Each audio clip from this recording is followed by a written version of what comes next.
Kebaikan sentuhan ayah terhadap bayi dalam kandungan. Pertama, menguatkan ikatan ayah dan bayi. Apabila ayah meletakkan tangan di perut ibu sambil berbual atau mengusap perlahan, bayi boleh merasai getaran dan kehangatan sentuhan tersebut. Ini membantu membina ikatan kasih sayang awal antara ayah dan anak walaupun sebelum dilahirkan. Kedua, merangsang emosi dan perkembangan otak bayi. Sentuhan lembut dan suara tenang daripada ayah boleh memberi rangsangan positif kepada sistem saraf bayi. Kajian menunjukkan bayi yang sering mendengar suara dan merasai sentuhan ibu bapa mempunyai emosi lebih stabil dan perkembangan otak yang lebih baik selepas lahir. Hormon oksitosin yang dilepaskan melalui sentuhan kasih sayang juga bantu kurangkan stres ibu, yang secara tidak langsung memberi kesan baik kepada bayi.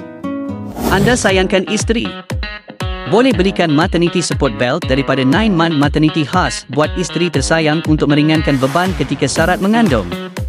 Konfirm isteri makin sayang. Ketiga, menenangkan ibu dan bayi. Apabila ayah menyentuh perut ibu dengan penuh kasih sayang, ia memberi ketenangan kepada ibu, mengurangkan tekanan dan rasa cemas semasa hamil. Ibu yang tenang akan menghasilkan hormon endorfin, iaitu hormon bahagia yang turut dirasai oleh bayi dalam kandungan. Hasilnya, bayi lebih tenang dan aktif dengan sihat.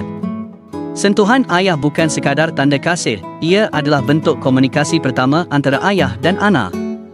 Melalui sentuhan, suara dan kasih sayang, ayah membantu membentuk bayi yang lebih tenang, pintar dan gembira sejak dalam kandungan.